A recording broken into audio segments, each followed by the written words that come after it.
the risk tolerance, the risk tolerance for each investor, for each property, for each asset is all big. You're seeing that in the numbers. The risk tolerance level is in the numbers, Yeah. right? So give me an example, if you don't mind, of, and break it down as simply as you can, but give me an example when you look at something and you're like, you know what, this financially, this is just a little bit too risky for me. Mhm. What does that look like in terms of your buy box and comparison to maybe something someone has showed you or brought you and said, hey, let's partner up on this. We can make a killing, because I'm sure you've heard that before. And you look at it Yeah, and you're like, I don't know if you're going to make a killing here. You might get killed, but what does that look like? I mean, how do you, in real world language, that risk tolerance, because I know it's in the numbers, but for you, what are you looking for? And give me an example of something someone brought you, someone that you respect, but wouldn't do that deal with that person. yeah. There's so many examples to choose from, and I see it pretty much almost every day, where it's something as simple as projecting out rent growth, right? The obviously the more your rent grows every single year, the better your deal looks. And for me, I am not desperate to take down my next deal. I want to make sure that the next deal I take down for, me and my partner and our investors is an absolute home run. I don't need an acquisition fee to keep my business running. Mm. So I'm only looking for essentially unicorns. But if I talk to another investor who needs that acquisition fee, who needs to take down the next deal because that's what drives their business, they might be willing to assume that rent growth next year is going to be 5%, which is, in my opinion, a little high even in today's market.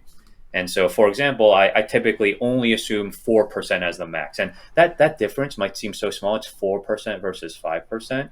But if it's 4% every year for 10 years and 5% every year for 10 years, that extra percent has a tremendous impact on the Mm-hmm. overall returns. And if you're not, thinking consciously of just looking out for that one number, and someone sends you a spreadsheet and you kind of just look at it at face value and it looks like, oh, it looks like great returns. If you were to actually reduce that down by that single percentage, the returns could be, I mean, it's an exaggeration, but it could go down by 30%. And Mm-hmm. so that's the type of stuff that, again, I don't think the person who sent me the 5% rent growth is trying to hide it. He's just a little bit more, aggressive. He Right. has different needs. Like he really needs to take down that next deal within the next few months. So he's willing to be a little bit more aggressive. While for me, I'm happy to, pass on these average deals to wait for the amazing one. So it's that level of miscommunication that uh, isn't malicious, but it 100% happens all the time. And unless you know how to look at a spreadsheet and identify that one number, it could lead to a lot of problems I in couldn't the agree future. more. I mean, I do mine at 3%. Oh You wow, know, I, conservative. it's very conservative, and the reason that I do that is I'm really big on over over delivering. Right, I want to over deliver with my investors. So, I I'm going at 3%, showing, hey, this is what it could be, but market conditions can be something completely different, and we'll address it on a lease by lease basis. When that time comes up, right? If the market is going up significantly more than 3%, we're obviously going to take advantage of that. Yeah, So yeah, if we're banking at 3 and it goes up more, then of course we're going to take advantage of that. But we're going to do our projections on this 3. And if we're that kind of conservative, especially for a 7, 10, 15-year hold, at some point there's going to be a hiccup. At some point right, there's going to be something, it's going to be on the other side of that.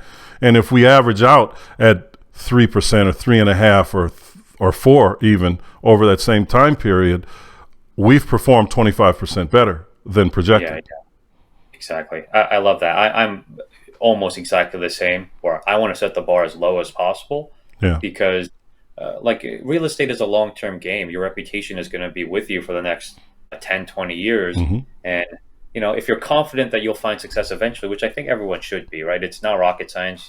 If you're consistent enough, you'll find that success. Hmm. Is this one deal that might be kind of small worth ruining your reputation for the next 15 years? And, the answer is always pretty simple. It's no. So Yeah. you should always try to make sure that you're being conservative, quote unquote, conservative enough, even though it's a little arbitrary.